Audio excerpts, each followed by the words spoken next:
back. They have won the Stanley Cup.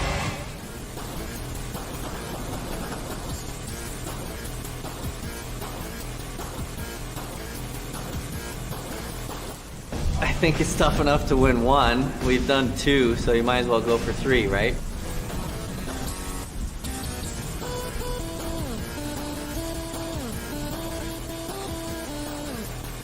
Our time, baby, back to back. That's how we do it. What do you think of this team? Unbelievable. Nobody can beat us. Back to back years.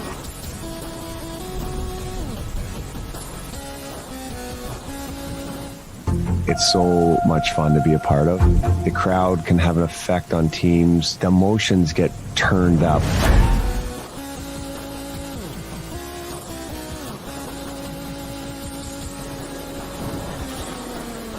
And then last year they gave Vezina to somebody else. Number one bullshit. Oh, number one bullshit.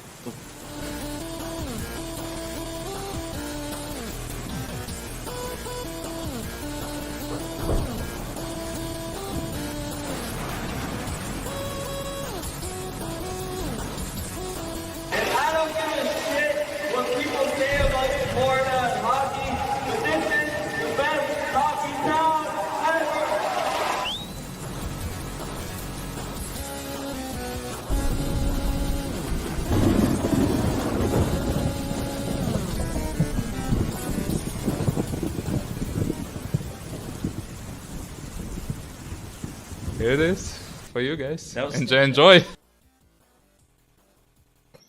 Welcome to The Thunder. You just heard Andrei Vasilevsky saying, here it is, enjoy. Did not enjoy game one of the Stanley Cup Finals as the Bolts lose in overtime to the Colorado Avalanche 4-3. It wasn't a very long overtime. First shot went in. Who was it that even scored that? It wasn't even one of their main guys, but he had a wide open net to shoot at. Burakovsky. Yep. Borovsky with the game winner. Bolts managed to get one shot off in overtime, but that was all. Let's go around the horn and let's hear it from Thomas Schooley in the stash. And by the way, we did invite some guys from the Avalanche podcast, The Far End of the Bench, and I'm sure they were going to show up very soon to tell us what they thought about the game. So can't wait for that. We also are going to do some giveaways. I'll get that set up while these guys go over their thoughts on the game. Let's start with the mustache. Who? Yeah. Hey, no, my internet's giving me troubles. Yeah, well, hey, you know what? I mean, I think that early on, a couple of early whistles, which I thought was really crazy. I had like two or three whistles within the first 30 seconds of the game. What I saw was the Lightning were fast. Everyone said that the Avalanche were way too fast for the Lightning. I felt like they really matched the pace pretty well early on. I think the big storyline here is coming off a team that was rested or rusted. They got home ice advantage, and I think that really is what helped them overcome any kind of rust, is that they got to be at home and play in front of that crowd. That's a great arena. That's a great fan base there. And I think it really helped them avoid any kind of rust. And they definitely came in a little bit hotter after the first few minutes. They established some dominance in the Lightning's defensive zone. I think the Lightning played well. And Vasi, I guarantee, 2 goals he wants back, right? Early on and pretty quickly, he wants those goals back, right? Both of those goals. Whereas, I feel like the Lightning found their game and responded, unlike the game 1 losses in round 1 against Toronto and in last round against the Rangers. I feel like they responded much better tonight. Whether they got outplayed overall, they still responded a lot better. Fewer shots on goal, still scored, had some chances.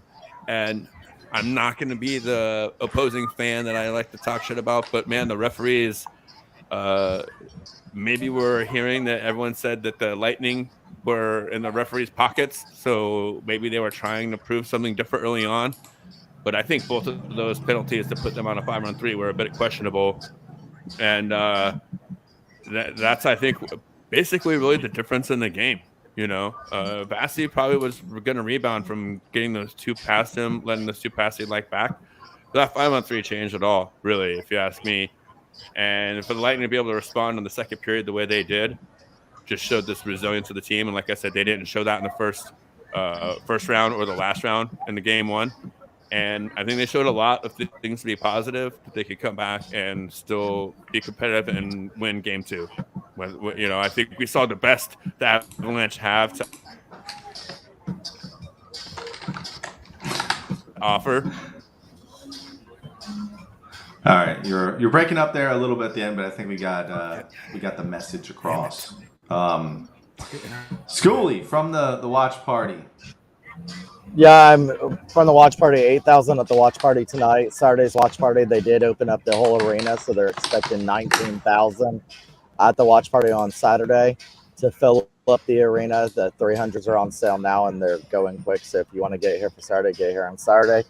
Connor Shepard, one of our old-time people that called in all the time. You can't really see him because of the light, but he's here next to me. Other than that, I thought the Lightning did not do a good job in that first. I think they were kind of shocked by the speed and that Avalanche didn't have any rust. I think they adjusted in the second period and came out, did their adjustments, and I thought they held pretty good on that second. Third period, it seemed like it was going to be a toss-up. There were some missed calls, I thought, quite a bit in the third there. That 5-on-3, I don't think should have happened, which really is the difference in the goal maker. Then you had Vasi giving up his first five-hole goal of the playoffs. But the Lightning are 1-4 in game ones and Stanley Cup Final, and they've won 3 of the 4 series.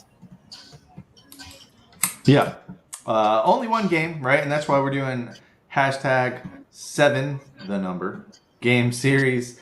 To win that Smack Apparel shirt. We've also got the pucks and pizza and a Malectronic speaker. So load up those comments. Best comment's going to win.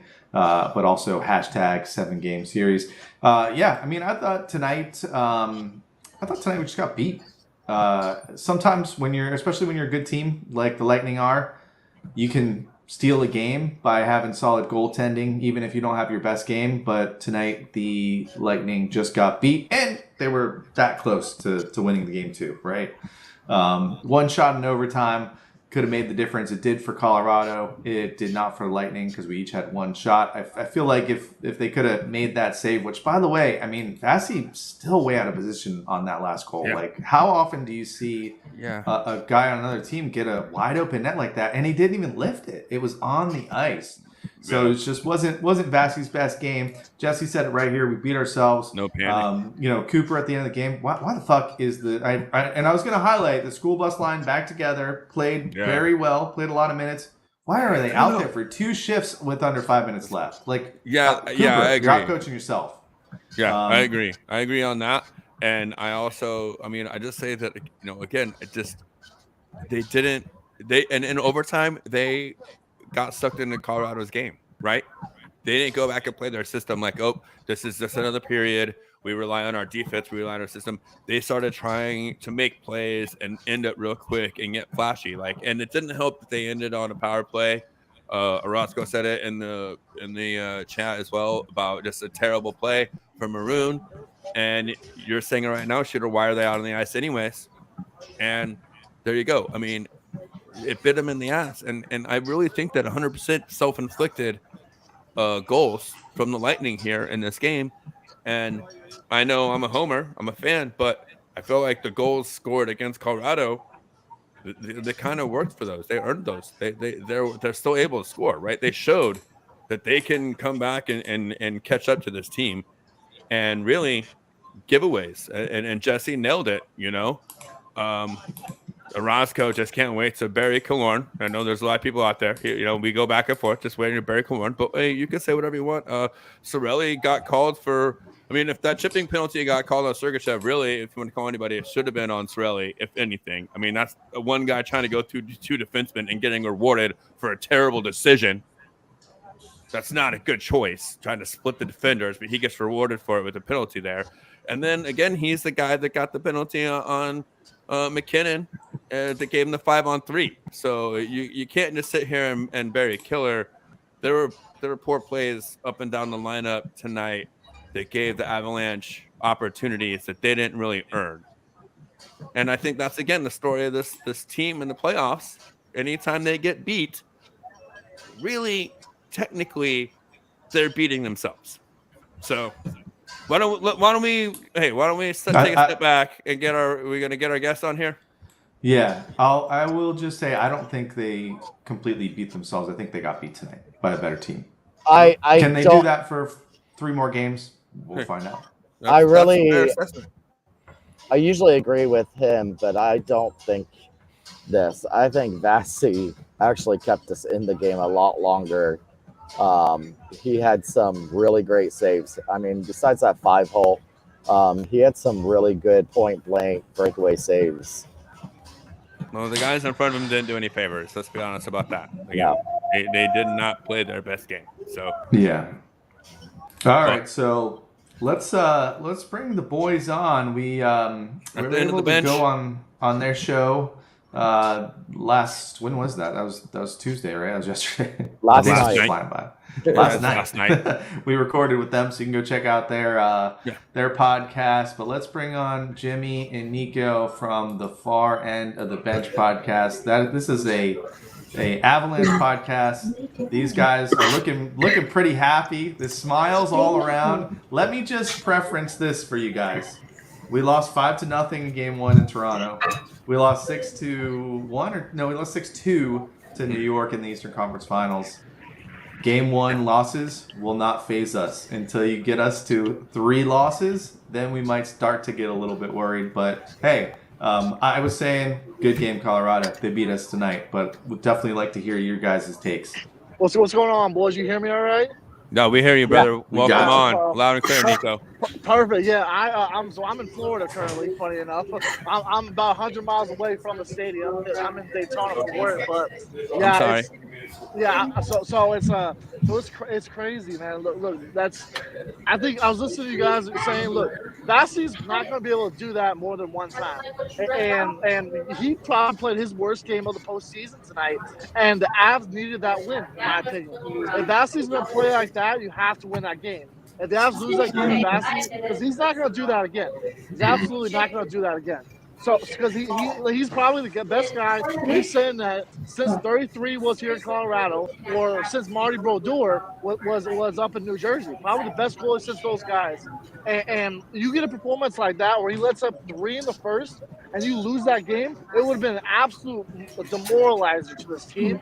So as an Avs fan, obviously I'm not satisfied. I think there's a lot of ways in this game this team could have played a lot better. But it's like I said, it's always good to get the first one because, like I've been saying, it is really hard to beat Vasilevsky twice in a row. And now, winning Game 1, the Avs don't have to do that. It's true. There you go. Yeah, no, I think a similar feeling. I mean, did the Avalanche play great at times? Did they play poorly? Yes. I think you could say the same exact thing about the Lightning. There were times where the Lightning looked, holy crap, they're going to turn this thing around. Those 2 goals in under, I think it was 90 seconds, was 43 something. At that point of the game, I'm not going to lie to you, I was clenching a little bit, and I did myself a favor and kept myself up. I did the same thing. I told you guys when you guys were on our show. I'm a Bengals fan, and during the playoff run for the Bengals, I had to kick myself off our Twitter account just so that I didn't say something stupid, and I had to do that at that point. But we got it done. It wasn't pretty. It was pretty. I'd say that was one of the grimier victories that the Avalanche have been able to get in the postseason, and that I've seen the Lightning give up, honestly. But yeah, there's good things on both sides, bad things on both sides. Game 2 is going to be a hell of a matchup, and we said on our show yesterday that this was going to be a hell of a series, and Game 1 did not disappoint. So other than the fact that you guys came out on the losing end, there's not it was a hell of a game to watch. I'll just say that. Yeah, I echo that. I mean, I would say that not that the best hockey played, but maybe the best playoff game so far of the playoffs. Honestly, you saw the ebb and flow. You saw what each team is capable of doing, what each team is capable of executing. We saw stars from each team execute and create opportunities and finish. And we saw what each team is capable of doing here, and we back and forth. And now the question is, after this first game, which seemed much more of like that stereotypical feeling out kind of game, which team is now able to impose their will? Because I would say that the Lightning, after they came back in that second period and tied it up, even though the Colorado was getting their chances, it was much more of a Lightning type of hockey game. It was almost back to a 0-0 game, if you will, late, and that favors the Lightning. I think we could all agree on that. That's the type of hockey they like to play. And then when it went into the overtime, unfortunately, there's that terrible play by Maroon. If you guys heard, we were questioning why Cooper has that fourth line on in that didn't make much sense there. In that important situation. I mean, they're the veteran guys, and you rely on them to kind of possess the puck, and I kind of get that. But, I mean, even Pally has had a late game delay a game penalty in this playoffs. So, I mean, if he's out there, you know what I mean? It's happened. So those are some of the uncharacteristic things we're seeing from the Lightning overall in this playoff series, really, especially late. Stamkos had a late penalty in the last game in New York that they had to overcome. You know what I mean? So, but overall, I would say, though, we're now going to see which team can come back and really impose their type of hockey in game two. No more feeling out. We saw a little bit of rough stuff. We saw a little bit of after the play stuff. We saw it all. We saw all in this game one. Everything we wanted it to be, right? Really. And I said last night it would be a 5-game series if the Lightning win this game one. Well, Colorado won, and now I think buckle up, Buttercup. It's going to be a long ride, honestly. Yeah, no. Now it's a long ride. We talk about when we've been talking about the playoff or hockey playoffs all year long, and when we've been talking about Tampa Bay, the one thing we've been saying is you cannot let up be in situations where you let Tampa Bay either get up on you or come back to a lead, because it's like staring down Mike Tyson down there. When you're an opposing goalie and you let up 2 goals in 46 seconds, and Vasilevsky's staring your ass down from the other end, that usually is a death wish to most teams. It absolutely is a death wish to most teams. And what a dangle by Cooch on that play, by the way. We haven't even talked about that. Oh my goodness! I couldn't even be mad at anybody. Listen, there's nobody to be mad at that point. Nothing to take away from McKinnon. I mean, he's fantastic. He had some great plays tonight, but the best play of the night tonight was that dangle by Cooch. 3 of the worst giveaways tonight were from Kucherov. 3 of the worst giveaways were from Kucherov, but the best play of the night offensively also from Kucherov. Stash, we used to do a segment on our show that was play of the week, and I'll tell you, Kucherov won like 6 out of the first 8 play of the weeks just for what the shit that he's able to do like that. He levitated that puck to Palat, and credit to Palat too. Palat's made himself a hell of a contract for next season. Like, him and Kadri are the 2 guys I think in this series. Hopefully Kadri's able to come back and get a little bit of shine, because we saw that these games are going to be top level, but Palat and Kadri are 2 guys that I think went into the season going, okay, they'll be somewhere else next season. Oh shit, they're going to be the focal point of some team next season. And yeah, those guys are playing out of their minds, and that was a hell of a play by Kucherov and Palat. Yeah, that goal was almost like, what just happened? Did they just score? Like, am I playing NHL? Is this a video game? Yeah, right. Well, and I'll tell you right now, I have, you were on the show last night, Jimmy, and I was telling you I have roots in Colorado. Well, my brother-in-law and my brother-in-law, born and raised Denver, he is in the house tonight. Shooter and I's very, very good lifelong friend, Monty, he's a Denver native. He's all things Denver. He was in the house tonight. So I've got 2 Avalanche fans in my house. I'm sitting there feeding them the best brisket on the planet. I'm pretty damn good on the smoker. We don't talk about it, but I got brisket. I got collard greens. It's here. I'm feeding them, and I'm hosting them, and I got Colorado Avalanche fans in my house. So, here it is. They go up early. I will say one thing about this Lightning team, and I think that's the thing that's the most dangerous about them. No panic. And I had no panic. House full. Well, not house full, but like opposing fans in my house. They're up 2-0, and they're like, "Oh, I got to go outside because it gets pretty serious in the stash house whenever hockey is on TV."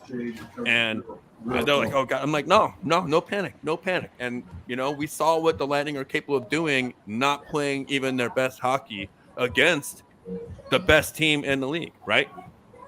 So here we are. That's where I'm sitting. That's where I'm coming out of game one. This easily could have been a Lightning victory, not playing their best hockey. And while the Avalanche could have played better, they played a lot closer to their game than I would say the Lightning did.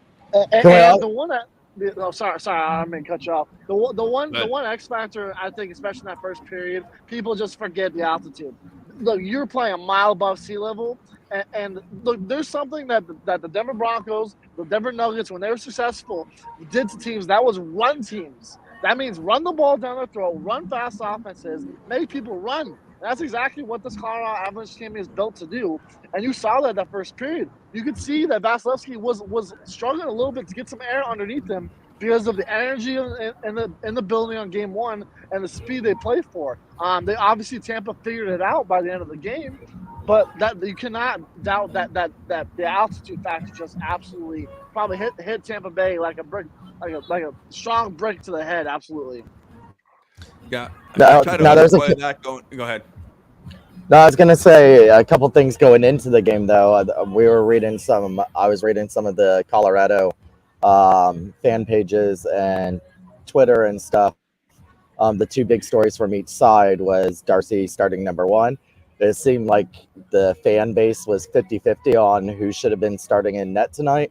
And as much as I know we talked to you last night, Jimmy, on your podcast, and you said this is his net, for some reason, half the fans did not like that decision when it was finally announced. Well, actually, they didn't even really announce it. He kept it a game time decision announcement. And then for the Lightning side, it was Braden Point's return, who ended up with 1 assist tonight. So those were the two big stories on each side coming into tonight's game. Yeah, no, I had it in my own house too, like the questioning of whether or not Kemper was the right decision to start in net. And he gave up softies, yes. Do I think that you still need to make sure, like I told you guys last night on our show, he's the number one goaltender, and if Bednar's going to go with him, I don't even think that you can pull him if he gives up 6. You're going to have to stick with him and ride with him throughout the rest of the way, just so that the other guys on the ice know this is our number one goaltender and this is the guy who we got to play for. So now that we've made that decision and Kemper had the game that he had, he showed up big in some moments like that. The penalty kills, I was worried, like, deadly afraid of those penalty kills. I didn't bring this up to you guys last night, but the fact that Stamkos and Kucherov just sit at the two circles, at the top of the two circles, that's where the Avalanche go blind on their power play penalty kills, and they didn't do that tonight. So I was very grateful that they didn't do that tonight, but there is still plenty of, Kemper's got to be sharper. I think you got to be able to somehow stand up to Vasilevsky, and maybe that's not even like have the full game where you're matching him save for save. Just at times, just in spurts. The way that this game went, the Avalanche came out hot, and the Lightning weren't really ready to play early on. You end up with a 3-1 lead after one, and you just got to outplay them from there. That's basically, I think one of the other Avalanche podcasts that we kind of interact with a lot, I saw on our timeline, was just like, whoever scores next, as long as Kemper doesn't give up the next goal, we have a shot at winning this game. Because if Kemper gave up one in the third period, if that thing goes to overtime, I feel totally different about how I did. But him not giving up the goal in the third period and then being able to pull it off the way that we did, it feels good. It doesn't feel the best. I think that the Avalanche played a good game, but there's definitely a lot of room for improvement. And I think Kemper is a guy that's got to look at his performance and go, I did enough to get the W, but is this really how I'm going to be able to finish this thing out and cement my legacy? And I don't think that it is. He's got to be better. Well, and I would also say that, I mean, I'm sitting here looking at the stats. I mean, that's 23 shots on goal from the Lightning. It was ridiculous. We were out shooting you guys 10 shots and we're tied 3-3 halfway through the third. Right. 38 shots on goal for the Avalanche, only 23 for the Lightning. Now, it's not that the Lightning are going to come out and do what the Avalanche do. They're never, not now, not this time of year. They're not going to go out and put 40 shots on you. But 23 is low for them. 23 is low. They're in their sweet spot for the Lightning when they're between 28 and 30, 28 and 31 shots. And I know it seems really specific, but we've been doing this show long enough that I promise, like, that's where they're at their best. It's like their sweet spot. And I think that they're good at that. Here's a telling stat for me right now. A team that's kind of been dominated in the faceoff circle this playoffs, 60-40 in favor of the Lightning in the faceoff circle tonight. And I that to me, the longer it goes on, the less mistakes the Lightning make. That's something that if that carries on, that's something that you could look at. And then 0 for 3 on the power play for the Lightning. I think, again, here, Cooper out-coached himself a little bit. We didn't see Killorn on that top power play, and I think he was trying to work Brayden Point in. I think Brayden, we saw in the comment that they don't think Brayden Point's 100%.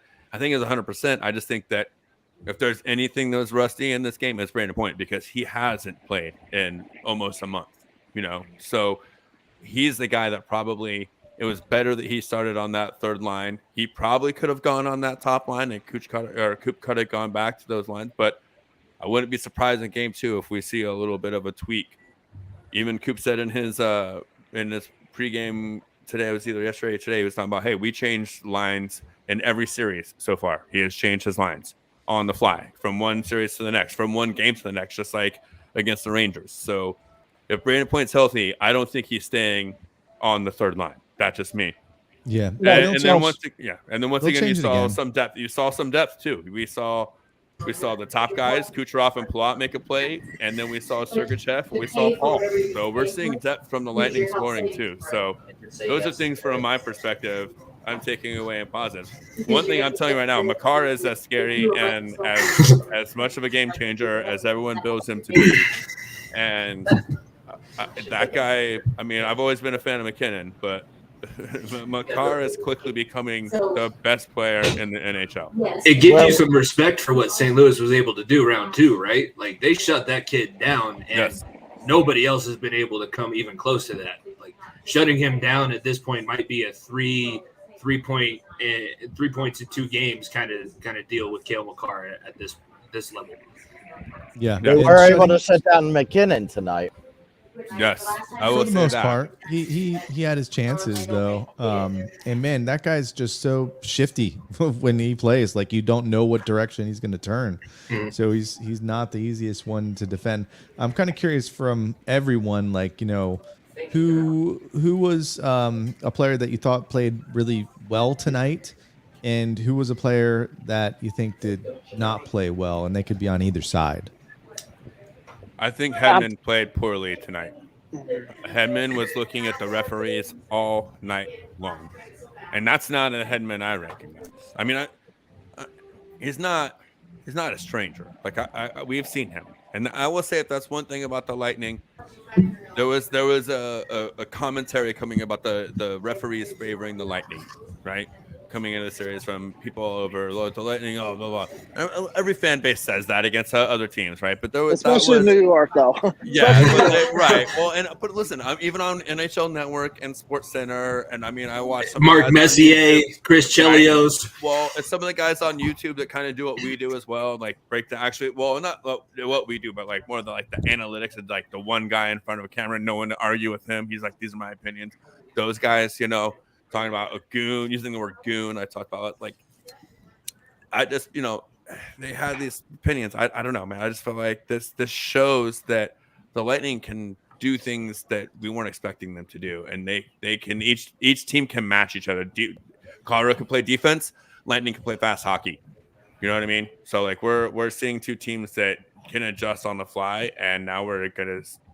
It comes down to, like I said earlier, what team can assert their dominance, their game plan going into game 2.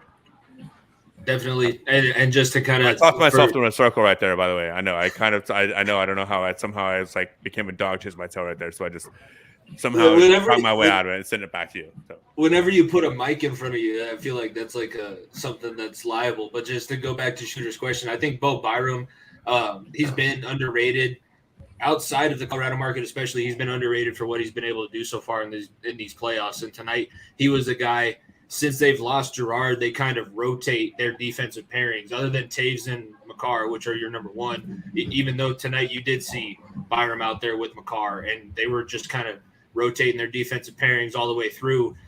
Bo Byram is a guy that I think has stepped up since round number 1 and since coming back from those early concussion issues. And this kid, Joe Sakic, was very effusive in his praise. Like, this is the next dude. This is going to be our guy along with Makar that's going to secure the blue line.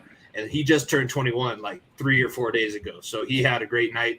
I would say somebody that I agree with, Hedman didn't look as stout as I thought he would.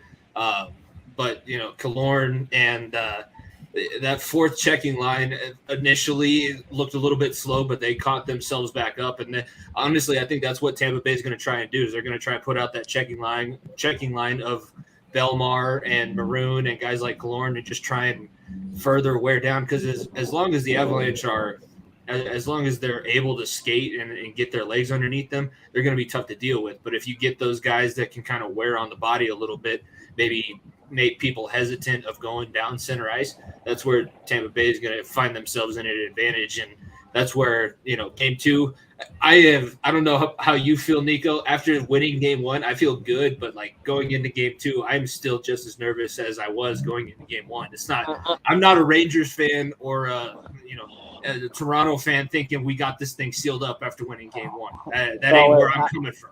No, we're a lot more realistic over here in Colorado. That's all I'll say. Like I said, I expected the split to 1-1. I expect to lose game 2, and I expect. And look, the Avs.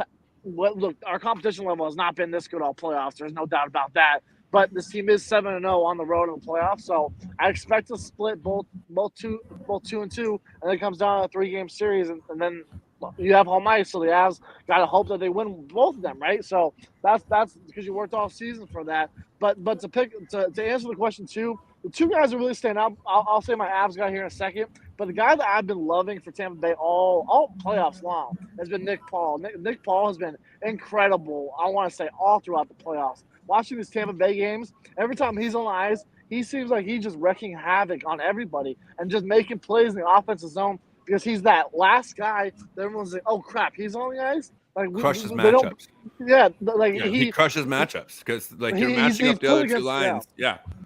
He's put against the wrong guy, like the opposite guy that are not up to the skill level of him. Obviously, that's going to change eventually, but for right now, he's just absolutely crushing every third, fourth line across this league, and he's been absolutely incredible for Tampa. Not only tonight was he great, but all playoff long for sure. The X factor for the Avs though tonight, I'm surprised Jimmy didn't say this, was Val and Shushkin. What Val did that first period, pay the man. Val has been incredible for this team all season long. We're talking about a guy who was out of the league basically 3-4 years ago when he was in Dallas and playing in the AHL. This guy has earned him some quality time and some first line time. Look, he like Nick Paul, he's a guy that is on that McKinnon-Rantanen line that just picks up wherever he needs him. And he's a guy that Bedsy just goes to and looks at him like, you know what? I know he can fit in with whoever. So now he gets that goal in the first period and then sets up a perfect one-timer to Berkey that Vasilevsky had no chance to stop it. And then you get the game, and that ends the game. I mean, he is such a heads-up player for this team, and he's the unsung hero in my opinion. And between him and Lehkonen, who is one of the best sport checkers in hockey right now, those two guys have just been incredible for this Avs team outside of the big names, in my opinion. Yeah, I said last night that the forecheck was probably the best part of the Avalanche defense, even though their blue line isn't anything to sneeze at with Taves, Makar, and Byram. But their forecheck, especially with Lehkonen and Nichushkin tonight, you know, I love the choo-choo train. I hope that he's here for a long time after this. And that was some of the things that I was hoping for that I probably kept a little bit close to my vest last night came true, and you know it worked out in game 1. But I'm still, you got to be able to show up in game 2. At least don't give it. If you're gonna give the Lightning a game back in game 2, make them earn it. Like make it as difficult on them as you can. And I didn't realize this is only the second overtime game that the Lightning have played in this playoff series so far, which is unusual.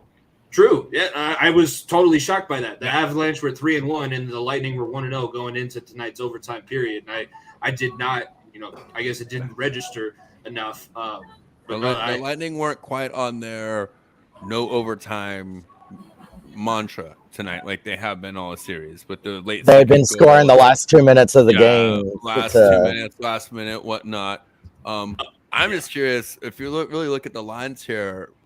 43 hits tonight. Well, hold on. I want to say my two that I thought was good was Lehkonen for Colorado and Paul for Tampa Bay. And the two that I thought wasn't really a factor was Eddie for the Lightning. And I didn't think Taze was a big factor for Colorado either. I thought they were both. Right. I think they were both silent tonight as the D-man. And then, Lehkonen and Paul with that nice little deke there that he got him right around him.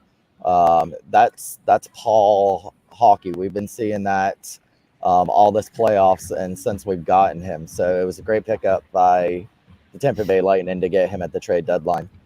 I had Nichushkin, so I'm glad you guys said that. He was definitely he just looked good tonight. I also put Manson up there because he was just hitting everyone. I mean, our guys, you could tell, were getting frustrated by him hitting them. As bad as he was in game 1 of the Western Conference Finals, this was a huge bounce back for him and actually throwing the body around. And he was on the ice for a couple of goals, but at least it wasn't his guy that got lost and gave up the goal. So yeah, Manson was on my short list also for guys that made a difference tonight too. The only reason why Joe picked him up at the deadline was because of his hitting ability. He's not out there to score or set anybody up at all. That's his main purpose, his only purpose. So yeah, he did. Well, piggybacking off what everybody said here about Hetty, I think Linda Barrows in the comments has a very interesting thing to say that Hetty's nursing an injury and has been since last series. Well, since that last game, last series, I'm talking about specifically that hit to the head behind the play that put him out for a few minutes, and he came back, and then he took a high stick, and he was overly sensitive about that, right? That's what I'm saying. You don't normally see Hetty complaining to the refs, but I think he is being protective of his head. Then he took another headshot, so maybe he was a little bit out of his game tonight after that, that hit that he took in the last game, the last series. This is. Yeah, I mean, that's what we're talking about. Like these guys, they came close for playing their best game, but now we're seeing it's going to the next game, and we got to see who can establish their game, right? Who is it going to be? The speed? Because we see the Lightning can match the skill, right? We saw the Lightning can match skill; they can match the speed, and we saw Colorado has defense on the back end. So all the things we're saying, this is what the Lightning are really good at coming in the game. Well, Colorado's good at that. Well, they said, the Lightning haven't played a team this fast. Well, the Lightning played speed game when they needed to tonight, and they played skill game when they needed to tonight. So these teams match up incredibly well. Something I noticed. My bad. No, go ahead. No, go ahead. Go ahead. The one way you match Vasilevsky is with that blue line, in my opinion. It's not going to be Kemper being the guy that matches Vasilevsky, because Kemper can have games where he shuts teams out, but because he did that against us with Minnesota back in 2014, and then obviously with the Yotes in the bubble too. So we've seen that from Kemper, but this is a different animal on the other end. And if the Avs are going to win the series, it's going to have to be the pairing of Makar and Taze and the Johnson and Johnson line back there that shuts down and doesn't or make sure that Darcy or Frankie, whoever's in net, make sure they see all pucks clearly. And that's what they did for the most part, outside of that second period, which was absolutely horrendous. But that third period, that first period, Darcy, the first goal he'll want back, absolutely. But he saw pucks pretty clearly in that first and third period, which is a great sight to see if you're an Avs fan. I think something that was positive for me as a Lightning fan and seeing after tonight's game, Stash said something where they got a little razzled about getting the hits, but actually we've seen this team so much get aggravated and get in their own heads and start throwing some fits and make stupid penalties. And I didn't see any of that really tonight. That they were surprised by some of the hits, but they didn't get in their own heads. They didn't make the stupid plays. There were some stupid turnovers, but we tend to see Kucherov get in his own head when he misses some shots or when he gets hit or when he does some turnovers and then he just fails. And then we've seen that time and time again with some of the players. And I didn't see them really get frustrated this game, which I think is a positive for the next game. Outside of that one questionable tripping call. Well, so outside that one, but that made sense. So. Look, I'm just going to say, listen, I didn't really want to get into it, but that was on McKinnon, right? That's like everyone says, I mean, should it have been called a penalty? No. Everyone says that's the best player on the planet. He is kind of already going down, but still that stick goes across the top of his legs. You can't power come on, like you know what I mean? Cale Makar. It's Cale Makar. I'm sorry, Makar. The other guy. Yeah. And Cirelli's stick was checking. No, not the first one. Not the first one. The one that went to made a 5-on-3. Yeah. That's what I was talking about. Yeah, I mean that's a tough call to make. To give the Avalanche a 5-on-3, 30 seconds of a 5-on-3, which some are going to say, I saw in the chat, some are going to say that was a difference in the game. Well, I mean, it looked like it, and truly, the way that I haven't liked the ESPN broadcast, but the way that the ESPN broadcast kind of explained it away was the way the referees were looking at that was it's Cale Makar, a guy who's known for his skating ability and just being able to levitate when he needs to and get around checks. When he gets brought down to his knees, whether it's his own fault or not, the referees are going to see that and go, oh, somebody would have had to have taken him down. Do I think that he was tripped in that play? No, I don't think that it impeded it at any point. And it wasn't, I will say the only problem that I have with some of the comments that I was seeing, it was not, the play did not go outside of the zone and then back in. He held it on top of the blue paint. So that was the only issue that I saw with what was called. Am I going to say that it was a perfect penalty call at that point? Should it have been called? No. Am I going to complain about it too much? No. We were able to convert, and I'll take the conversion over having something. It's going to come back even at some point. Puck doesn't lie. Ball doesn't lie, and at some point down the line, we're going to be sitting here as Avalanche fans, Nico and I, talking to the bench warmers on our show, and we're just like, yeah, this is a total BS. Like the rest were on their knees for Tampa Bay, and just completely forgetting the fact that we had been the beneficiary of some of these questionable calls early on in the series. So it's just the way playoff sports go. And the Lightning were 0-3. 3. Yep. And there were at least one of those power plays, not a single shot on net. Like, I don't understand Cooper why out-coached himself with his lines on the power play. Throughout the playoffs, they've gotten away from the one-timer to Stamkos, which is what got us here. Yeah, and it's not even – it's almost like it's not even in the playbook anymore.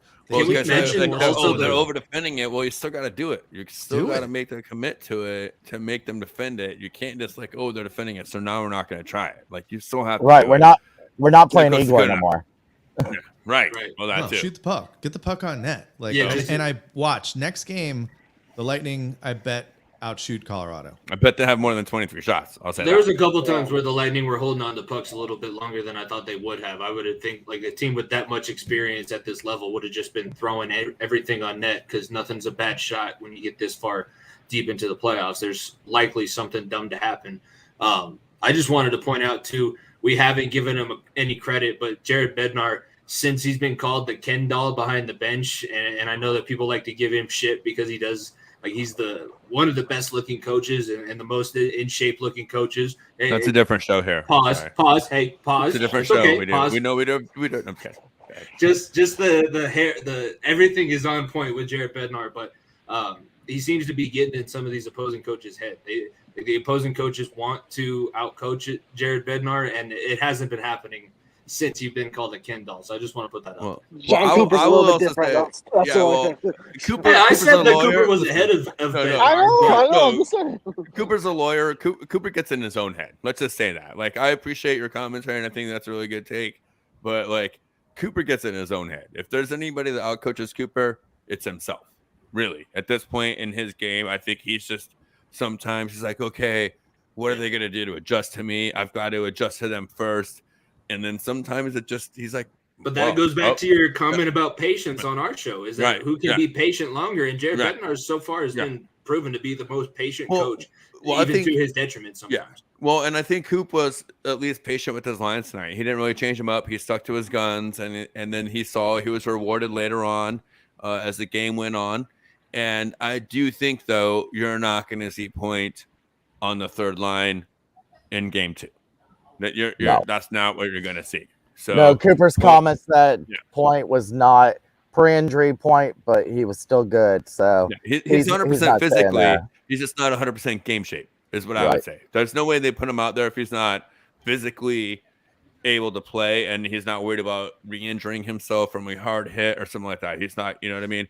But now he just, not only his altitude, he hasn't played in what, a month? 31 days right? is what I think they said. Yeah. So a month. He hasn't played hockey in a month. Talking about rust. Yeah, and that's rust. He looked almost game speed. I think he Cooch had rust. 0 shots on net. So I would be shocked if we don't see Cooch, Point a lot. And here's one heck of a stat that I just noticed. Andre Palat, pretty much a hero in the Eastern Conference Finals every year for the last 3 years. 13 minutes of ice time. How does that strange. happen? That's strange. How does that happen? I didn't see Thank him you for that bench at any point. Yeah. No, you're there you go. Thanks, Coop. There we go. That's Coop getting in his own head a little bit. And I think that's Coop in general giving respect to the teams that he plays. Right? Like, that guy is just so humble. He's like, look, that guy is going to be good. He's going to, I have to, maybe he, at this point, he's just getting too much in his own head. Like, no, I've got to overcoach a little bit. And I don't blame him, especially coming into a team like you guys have. This isn't a team that they've seen all series long. And this is a team that we kind of we're not ready to play this kind of offense necessarily. And maybe he a little outcoached himself. But the thing is, he can go back to the lines that have won championship cups now. If everyone is healthy and Hagel is healthy and everyone's healthy and no Riley Nash on that ice, that's 4 lines. If you put Point back on the top, you move Stamkos back down to that second line where he's super comfortable with Killorn and Cirelli, and you put Hagel and Paul on a line where they've already shown previously that they could be effective together. This could be something that changes the momentum, or not necessarily momentum, but the matchups of this series. They do not agree with you. Well, hey, let's we got to wrap this up. We got some stuff to give away. If you have not entered yet, we have kind of a quiet crowd tonight. I guess everyone knows this is not our first rodeo, and probably went to bed. It's past midnight here, so they know it's a 7-game series. Weeknight overtime game. Last final thoughts here. What are you looking for in game 2 and the rest of the series before we let you go? Nick, I'll let you take this one first. In my opinion, look, I said it 5-10 minutes ago. I think Tampa Bay does win the second game. If you're Colorado and you're the Avs right now, you come out and try to send a message. Look, New York did beating Vasilevsky twice. I say it's the most difficult thing in hockey to do. That and beating him in a closeout game. So if you can do that, it's icing on the cake. But the most important thing is to not let off the gas. Take all that momentum the stadium is getting you, all that momentum you just did off of that one-timer from Berkey to win you that game. And look, Vasilevsky is not going to have that bad of a game in any game of the rest of the series. I'd be heavily, heavily surprised if he does. But if you're going to win this game, you're going to have to outbeat the Lightning with the speed, get them with some oxygen tanks in the or on the bench, get them some air, and try to run them off the ice, and you're going to have a chance. Look. Me and Jimmy agree that Darcy should be in net, and I think you have to ride with him. But the confidence, you have to give him confidence back there. If the way Tampa Bay beats Kemper is by getting to his head, and it's a lot easier to do than some people think. You get to his head, put some shots on him, make his life living hell. The reason why that the Blues had so much success against him was they made his life a living hell in the blue paint. Made his life a living hell. I would expect that to completely change in game 2 through however long the series goes for Tampa. But if you're Taves, if you're Manson, if you're EJ or Jack Johnson, you got to make sure that Kemper can stay standing up, seeing the puck well, and you have a good shot at winning the series. But like I said, I'd be highly surprised if we go up 2-0. I'm a little bit scared, if I'm being honest, too, after what you did to New York. So maybe not go up 2-0, but I'm hoping for a win, obviously. Yeah, I think I'm fairly similar. It would be nice to get a win. Is it good or bad for the entire series outlook as a whole? Who knows? I don't think that this Avalanche team is going to come in and be swept out in 4 straight losses, 2 playoffs in a row, especially with what they've been able to accomplish this season. I would say game 2, like I mentioned earlier on in this show, it's make sure that you don't give the Tampa Bay Lightning an easy one. Make them earn everything that they get every time that they go to the corner to get one of those awesome puck, keep the zone and everything like they like to do. And their defense is buzzing. McDonough is playing like a man possessed because I thought I would mention him at some point, but he's one of my, outside of the defensemen the Avalanche have, he's one of my favorite defensemen to watch in the NHL. Make sure that you don't give up anything easy. And I'd like to see something more from Logan O'Connor. He had a penalty that I thought was pretty bad. If he's going to he's got a terrible, terrible job. Like, it's difficult. You got to replace Andrew Cogliano, who is having some of the best playoff hockey that a third or fourth line forward has played in the last few seasons. But you have to play a better game than what you were able to do and give the defensive presence that we've seen from this Avalanche third and fourth line. If that doesn't happen, Tampa's going to be able to take game 2, and then you got to somehow find a split at Amalie, which not many teams have been able to do since 2019, and that's what I'm not looking forward to. So I just like to see the Avalanche make sure that they keep playing their game, keep figuring out the different ways that they can attack this Tampa Bay Lightning team, and don't give up anything. Don't give up anything easy. Don't give up any softies. Don't give up a chance to lay a body on somebody. And we'll see how this thing ends up 7 games down the road, because I still think it's going 7. Tonight's win the 3-1 lead didn't sway me at all. I still think that these two teams are going to battle it out, and it's going to be a heavyweight fight all the rest of the way. So it was a good win, but we'll see what happens. Yeah. Well, hold on, Jimmy. So I said 7 games too. You were there. These guys said 5 games, which means that the Lightning are going to win the next 4 games. I would like to give them a chance to reevaluate the situation now that they've actually watched Colorado, because maybe this was the first time they watched them this season. No, it's not. I know I've seen them before. That's why I said 7 games. Well, hey, and I'll be the first one to respond real quick. I did say after we wrapped up being on the show with you last night, Benny, I did say that the big caveat was game 1. That was the caveat. I thought that the Lightning would be able to finally change their ways and come in and win in game 1. And if they won in game 1, I thought that they could split and then win 3 in a row. You guys are the worst team to have a great game 1 against. You guys, we waste a great game 1 performance, and it doesn't even matter because you guys always lose game 1. And again, I was, sometimes you make your predictions, and I believe that. I'm not saying I believe my prediction, but I was saying it was hinged on performance in game 1 to me. Now it's definitely a 7-game series. The fact that you guys won game 1, it's absolutely going to be a 7-game series now. I thought the only thing that makes this short is if the Lightning win game 1, get you guys' head a little bit, split it, and then come back, and the Avalanche are surprised at what it is to play an Amalie in the playoffs, and trying to win 2 games, like you said, in a row in Amalie is. There's one thing about the Lightning not losing back-to-back games. It's another thing about losing back-to-back games at home.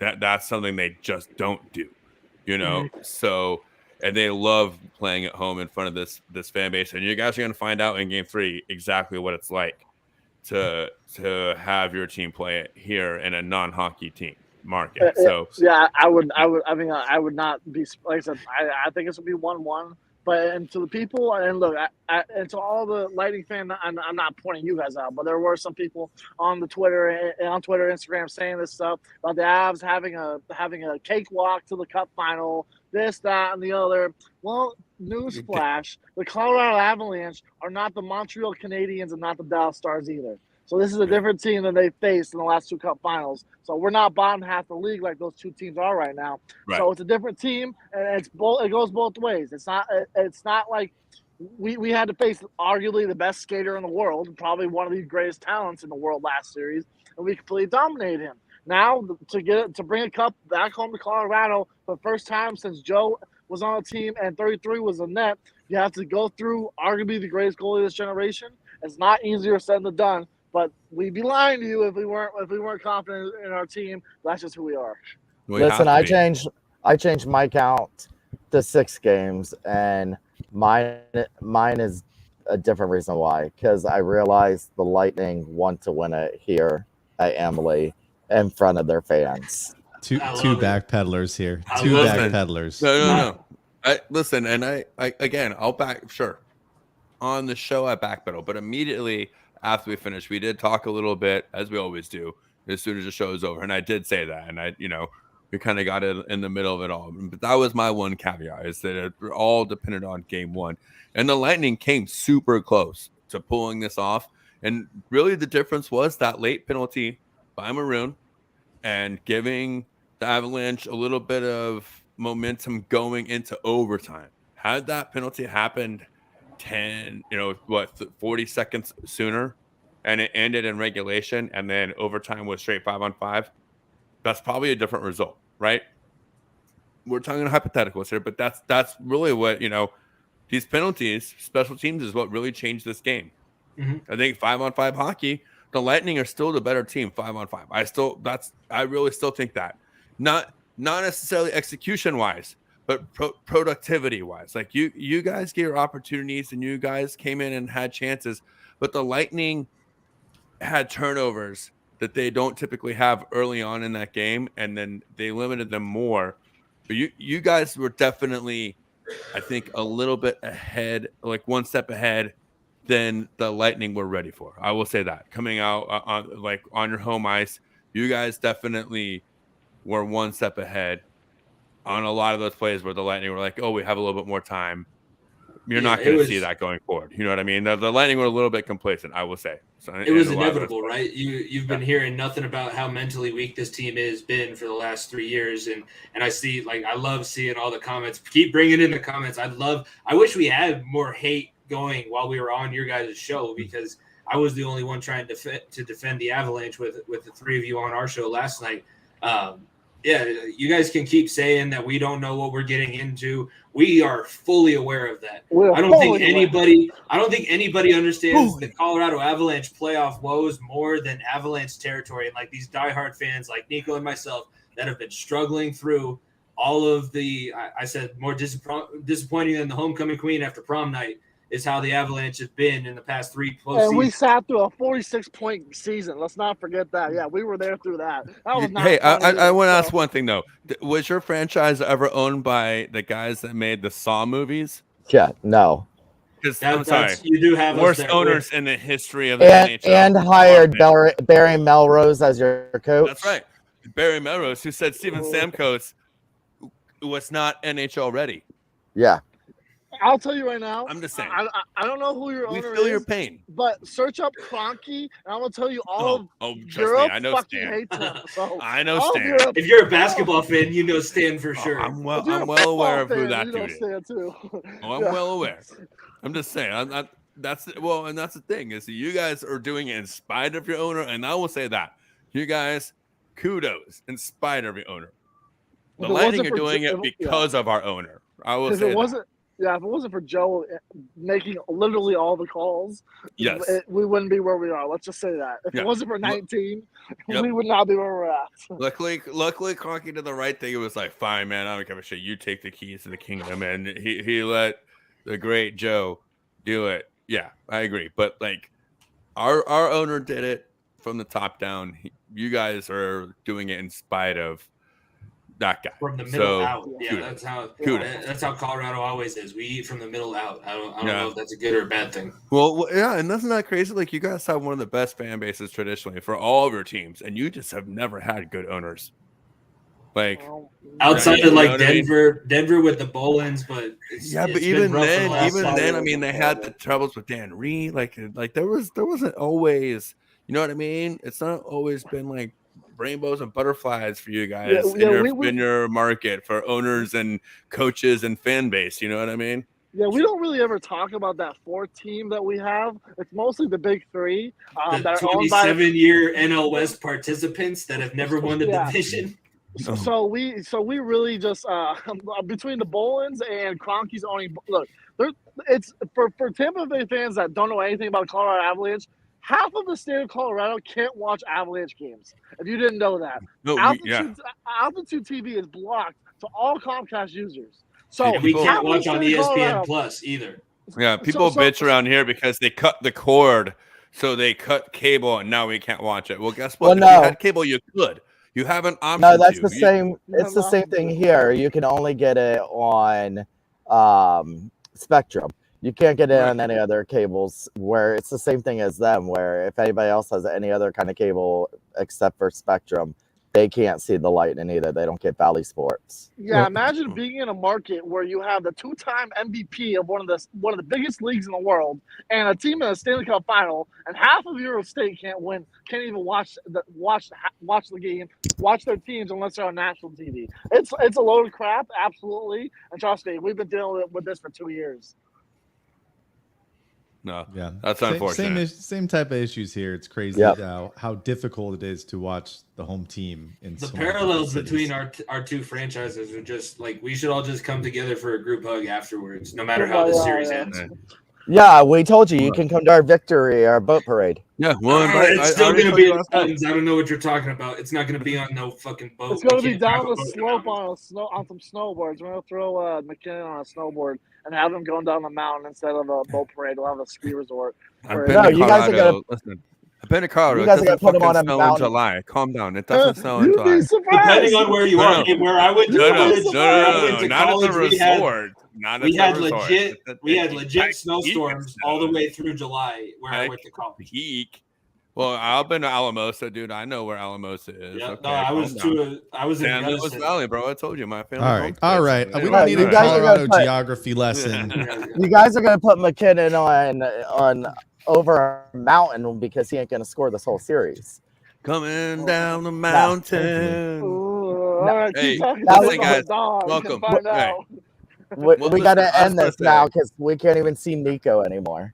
Right, I know it's fucking dark as shit. Well, good because this guy tried to come in and outstash the stash. By the way, my fault. I know. I'm sorry. Doesn't Hey, happen. All I'll say is all the people that watch Top Gun and think I grew the stash. I've had this sucker since November. He's had it since the November. Wow. The very beginning. I know, of November. It's longer than most people. Dedicated. It's been going on for so long that I forgot to ask him initially, and now I can't ask him because I've just allowed it for that long. Can't mess with the Stellic, all right? It's me and a guy named Tom. All right. That's where the stashes rank. All right. Me and a guy every named other Tom. guy with a podcast on the internet. All right. This is my co-host, everybody. The guy that's supposed to be my friend. All right. Hey, you guys been awesome. I appreciate you guys bringing us on your show. Thanks for coming on. You guys are welcome throughout this series, as far as I'm concerned. This is way more fun than just sitting here talking to each other and telling each other why we're right and no one else is telling us why we're wrong. So, come on after we win, though. Hey, we'll happily do that. We rain, snow, or shine, as we like to call it. We show up, whatever. But yeah, I can't thank you all enough. I'm sorry. Obviously, I was traveling all day yesterday, so I wasn't able to hop on to our episode with y'all. But thank you guys so much for having us on. Like I said, we for all those Lightning fans that aren't new to our show, we rode the Lightning's ass when the Avs were out of the playoffs the last 2 years. If you think we're lying, go back the last 2 years of the episodes. We absolutely did that. So there's no hatred toward Tampa Bay at all. It's just business, as we like to call it. Just business. Yep. Hell yeah, man.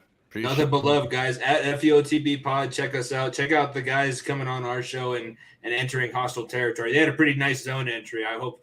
It was a 3-on-1 attack, so hopefully my goaltender stood on his head, but I highly doubt it being in Colorado. That's my only thing.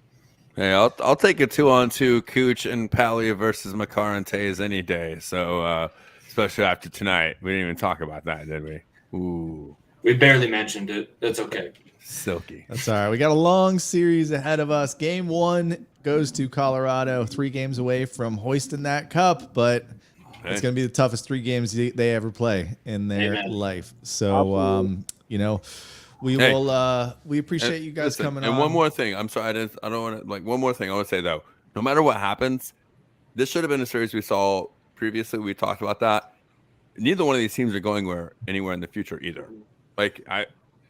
We talked about, or Makar talked about legacy versus dynasty. Either way, there's a chance, even with all the parity, that this is not the first time that these two teams play in the finals over the next 5 years. May I say a Golden Right. State versus Cleveland finals to redo Yeah. 4 years in a row?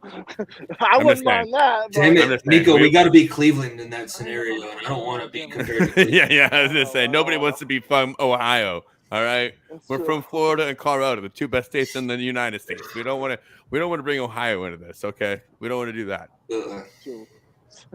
Anyways, all right, Shooter. All right, Shooter. Shoot it back to the host, Shooter. You go ahead. Run these guys out of here. Wrap it up for us. All right. Appreciate it, guys. That is the crew from the Far End of the Bench podcast. Colorado Avalanche, guys, on We the Thunder. But hey, here we are, the last two teams standing. Like Stash said, you guys are welcome to come back again later in the series. But hey, cheers, guys. Thanks for coming on. Thanks for having us on. Make sure you go, everyone watching, go check out their podcast, at least the episode we're on. Sounds good. Thank you, boys. Appreciate it. All right, guys. God, do it. Thanks, guys. All right, so let's give away some stuff and let's go so Thomas Cooley can go home to sleep for like at least 3 hours. No, I got to work at 5, so. You got at least 4 hours. All right, so we're gonna do 2 drawings. Last chance to get yourself in there. #game or #7 game series.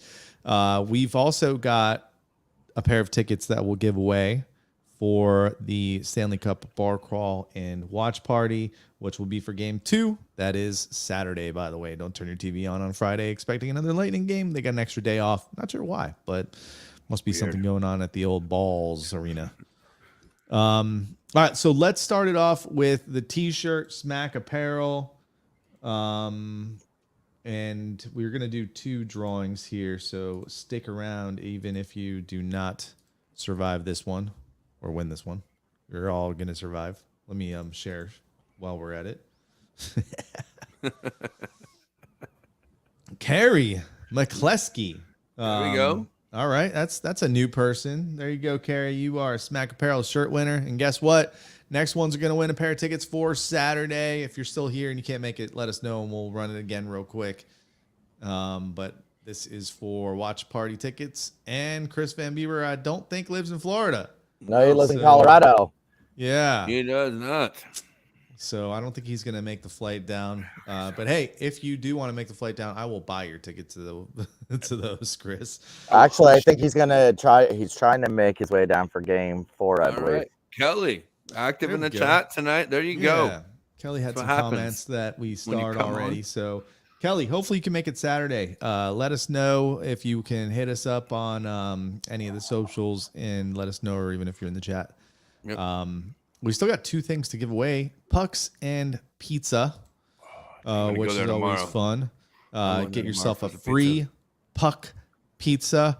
I think we need to give it to Debbie Keene Olsen. She's been a winner lately. She's going with the corgi. Good comments. She says 6. I'm going with the corgi. Hey, you can't deny that corgi. And the corgi picked the Avalanche to win tonight. To win Game 1. Yeah, so for Game 1, the corgi's never wrong. I was also recommending a corgi for a new house dog for my fans. Like, this is not the first time corgis were brought up. Perfect timing. Kelly will not be here. Do it again. Not. Why you gotta be in Chicago? But we can give it to her hubby. If he's gonna be here and wants him. Yeah. Give it to the hubby. Give it to the hubby. If he can be here and can go, it's the same. Yeah. Message us. See if he can go. If he can't make it, we'll do a post and you guys can still win if you check out Shooting Stash on. We'll do it on Facebook. You can go. Yes. Then there you go. Malectronics. And by the way, we really appreciate all our giveaway sponsors this season for rolling with us again for 4 series. That's a lot of games. The Smack guys were telling me they're running out of shirts. Yes, so we've given them. We are breaking them down. Yeah, we are giving away all of their products. Well, and everyone's buying them too. That's what I love about it too. It's not that we're giving away; it's that like people know they go buy them from Smack. All right, you guys got one for the Malectronics wireless speaker. Hubby's in. All right. Well, cool. We were bad on the star comments because I was focused on hosting our guests tonight. So this is where it gets awkward. Yeah, this is like after Colorado scored those first 2 goals in the first period. Got real quiet in my house. Yeah. Let's do this on. There you go. We know we can get down there for a pizza. 100% right off the water, right down there in Odessa. Or no, Odessa. This is for a speaker. He's gonna bring that speaker. This is for speaker. I'm sorry, this is for speaker, not the pizza. On the kayak. Yeah. He's gonna have it on the kayak, listening to us. That scares away the fish. All right. Final thoughts. Let's get the heck out of here. Game 1, overtime loss. To me, could have went either way. I think a little bit more than you guys, though, that we definitely just got flat out outplayed. Losing battles. They looked faster than us. The X factor, Vasilevsky, was not the X factor. Was the B factor.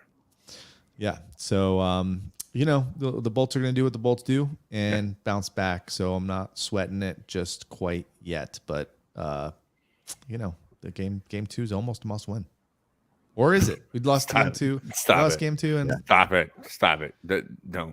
Don't do that. There's plenty of other people out there going to use that dumbass phrase and that tired ass must win. Not here.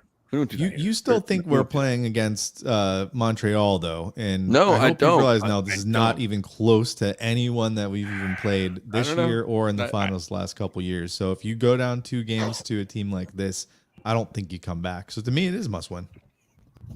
I just don't think that people understand the Lightning can play every type of hockey. This team played one of their worst games in that first period. One of the first periods. I mean, not the worst game. One of the first periods they played in the entire playoffs. Came back, scored 2 goals, made it a tie game, and really got sucked in because of a bad penalty late in overtime and didn't play their structure. Tried to get run and gun, and it bit them in the ass. And that's why they lost that game in overtime. They easily should have won this game. Once it went 3-3, going into the third period, this should have been their game. And they didn't play very good hockey at all, really. Overall, they did not play great hockey. I think that the Avalanche played 80%, if not more, close to their best game. 80 to 90% of their best game of hockey. The Lightning played 60% of their best hockey. No panic. That's what I'm going to say right now. Zero panic. No panic. I don't think it could be. I don't think it could be at the Avalanche 4 games in a row. So now it's at least a 6-game series. But I'm still not panicked. I'm not surprised or shocked by anything that I saw from the Avalanche tonight. For me, it's the fact that they didn't get razzled at all. It really, I thought, showed that. Right, I thought that it showed that it wasn't something that they weren't expecting coming this game. They didn't get into the hit game until I thought little at the end. They didn't get into the frustration game. You saw Maroon was a little frustrated with himself, but not. I think we had one skirmish after the whistle skirmish. That was it. So for me, I think that. For them, it's still the same game plan, and that's to repeat. Might as well. Solid game plan. Might as well. Bold strategy. That's a bold strategy, guys. It's the last series of the season. Can't hold anything back now. All right. Well, game 2, Saturday evening. Until then, this has been We the Thunder. Don't forget to be the Thunder.